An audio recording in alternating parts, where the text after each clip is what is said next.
Hey, this is Dr. Ken Starr with the Wellness Group in Arroyo Grande, California. I wanted to take a few moments to talk about the new drug, esketamine, recently approved by the FDA. This is big. It's getting a lot of news, it's getting a lot of media, and we're getting lots of calls and emails about it. I want to take a few minutes to tell you about why this is important and what the thoughts are so far. Again, right now it's March 2019. This just got announced. No one's received it yet, no one's used it yet. We don't know what it's going to cost.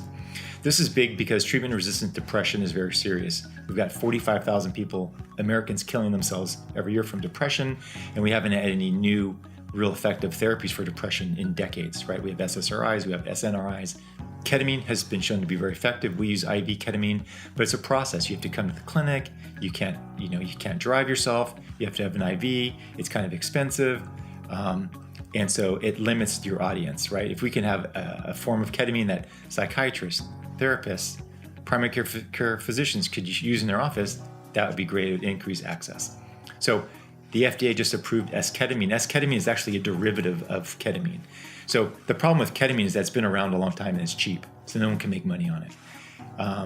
No drug companies can make money on it. So they took a little part of it and said, hey, this works, and they tried to show it works. Actually, the studies show, some of the studies show it doesn't even work better than placebo, and some of the other studies show really mild benefit. The patients who we've given IV ketamine and nasal spray ketamine all said IV ketamine works better. So again, it's early. This just got announced.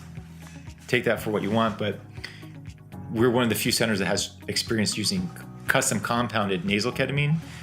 So the rules about this esketamine nasal sprays, it has to be administered in a physician's office, and they keep control of the medicine. You don't have it. It gets sent to them. They squirt it up your nose. You have to be observed for 2 hours. These are the rules. Ketamine, IV ketamine is kind of the same. Usually you come in, you get this infusion for 40 minutes, you recover for about half an hour, and you go home. So the time difference isn't really much better. IV ketamine, although it's expensive, I'd say between $400 and $600 per infusion. The initial prices that are coming out on what this is going to cost, the esketamine, $4,700 to $6,700 per month. Let's see how much insurance covers. Let's see how that works out. If that's what it's going to cost, there's no one's going to do it, right? You could just do IV ketamine.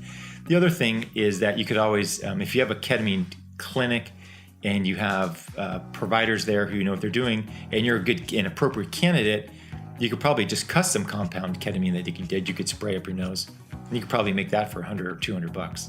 And that would last a few months. Put your name on it and stick it in the fridge. So there's an option too. Anyway, it's March 2019. I don't know how this is going to play out. I don't know what this is going to cost. It could be great by increasing access to ketamine. The cost might be prohibitive.